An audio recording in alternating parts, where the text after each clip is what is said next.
Jadi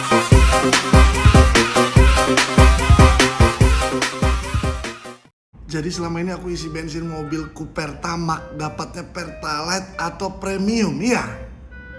Pengen kali berkata-kata kasar.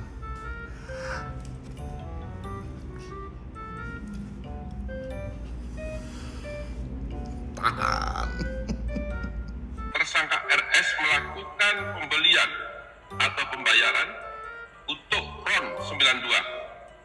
Padahal sebenarnya yang dibeli adalah RON 90 atau lebih rendah, kemudian dilakukan blending di depo untuk menjadi RON 92 dan hal tersebut tidak diperbolehkan atau bertentangan dengan ketentuan yang ada.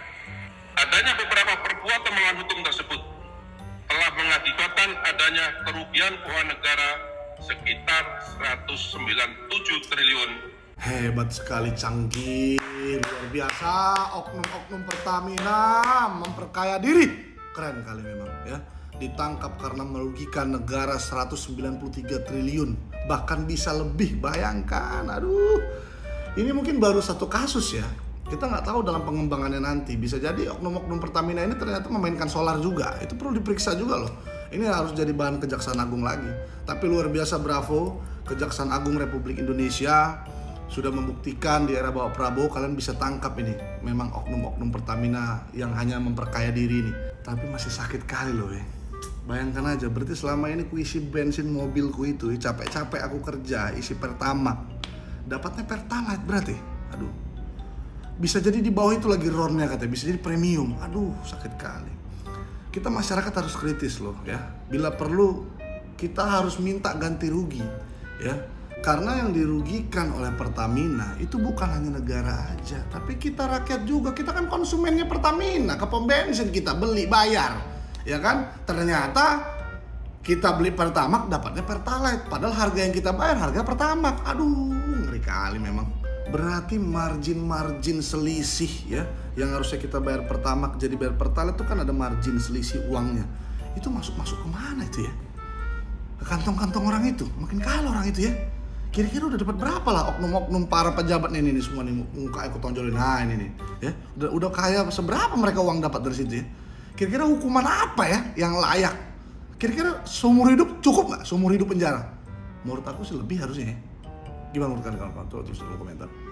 Ternyata selama ini kalau kita beli Pertamax yang kita dapat itu adalah Pertalite. Akhirnya guys, kasus besar di Pertamina ini diungkap sama Kejaksaan Agung yang merugikan negara sampai 193,7 triliun rupiah. Dan permainan blending atau oplosan Pertalite jadi Pertamax secara masif ini adalah salah satu penyebab BBM di Indonesia harganya mahal. Dan cara tindak korupsinya ini bikin kaget semua pihak. Jadi simpelnya kita pakai bahasa gampang aja ya. Para pelaku yang punya wewenang ini mengirimkan bensin Pertalite ke depo. Dan di depo Pertalite ini di blending, dioplos atau dicampur sama bahan-bahan sampai memiliki kadar RON 92 hingga seolah-olah Pertalite ini menjadi Pertamax. Dan posisi kasus ini atau tindakan kejahatan ini terjadi pada periode tahun 2018 sampai tahun 2023. Ada 7 tersangka yang ditetapkan sama Kejaksaan Agung dalam kasus ini, yang salah satu diantaranya adalah anak dari Raja Minyak di Indonesia. Kita semua pasti marah banget sama kasus ini, soalnya ini salah satu tindak korupsi yang efeknya dirasakan langsung sama masyarakat. Tapi sisi baiknya, akhirnya tikusnya beneran bisa ditangkap di tahun ini. Pertanyaan besar ya, mana orang-orang yang kemarin bilang kalau presiden itu cuma omon-omon? Soalnya kasus korupsi gede lagi dihajar satu persatu. Kemarin dalam satu hari aja ada 3 preskon kasus korupsi. Pertama, kasus Pertamina 193 triliun ini. 2, kasus impor gula di Kementerian Perdagangan yang menyeret nama Tom Lembong ini mulai masuk babak baru. Ketiga, kemarin KPK juga preskon bahwa udah mengungkap kasus korupsi di Kementerian Keuangan. Cuma kenapa malah banyak yang nggak dukung pemberantasan korupsi yang lagi dilakukan sama pemerintah? Apa kalian ngedukung koruptor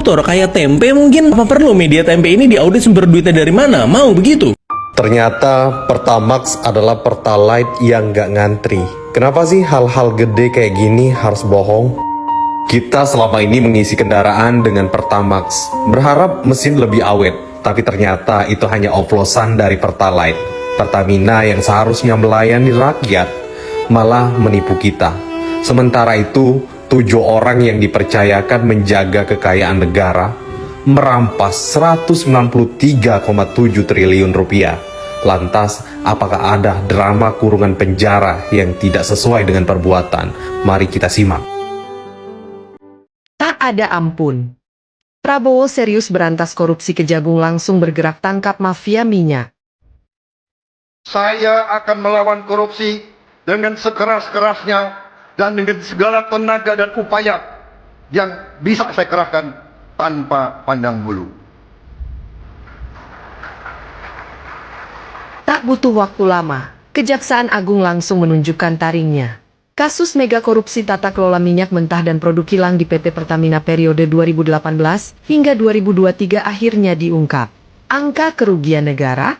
Fantastis. Lebih dari 193 triliun rupiah raib. 7 orang sudah ditetapkan sebagai tersangka, 4 dari internal Pertamina dan 3 dari pihak swasta. Ini baru permulaan. Apakah ini sinyal bahwa di era Prabowo, para perampok uang rakyat tak akan bisa tidur nyenyak?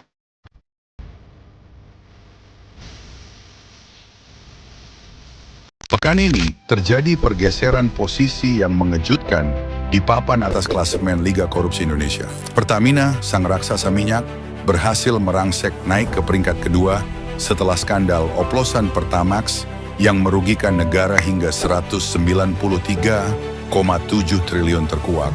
Kenaikan ini membuat Pertamina menyalip Bank Indonesia yang harus rela turun ke posisi ketiga dengan kasus BLBI yang hanya merugikan 138 triliun rupiah. Sementara itu, PT Timah masih kokoh di puncak klasemen dengan rekor fantastis 300 triliun rupiah, hasil dari praktik ilegal dalam tata niaga timah. Layaknya Manchester United di era keemasannya, PT Timah seolah tak tersentuh di puncak. Di papan tengah juga tak kalah seru. PT Duta Palma dengan skandal penyerobotan lahan senilai 78 triliun rupiah masih bertahan di posisi keempat, dibayangi oleh TPPI yang membuntuti di posisi kelima dengan kerugian 37,8 triliun dari penjualan ilegal kondensat. Sabri dan Jiwasraya, dua tim yang terlibat dalam kasus korupsi dana investasi, masing-masing menempati posisi ke-6 dan ke-7. Sementara itu, PT Musimmas, sang penguasa izin ekspor minyak sawit mentah, berada di posisi ke-8. Garuda Indonesia, sang maskapai kebanggaan, dan Kominfo, sang penguasa proyek BTS 4G, melengkapi daftar 10 besar di posisi ke-9 dan ke-10. Liga Korupsi Indonesia masih menjadi masalah yang serius, berharap wasit akan berlaku adil dan tidak tebang pilih dalam memimpin laga. Mengingat Liga Korupsi Indonesia rawan akan kecurangan. Bagaimana menurut kalian? Tulis di kolom komentar. Jangan lupa follow akun ini untuk info menarik lainnya.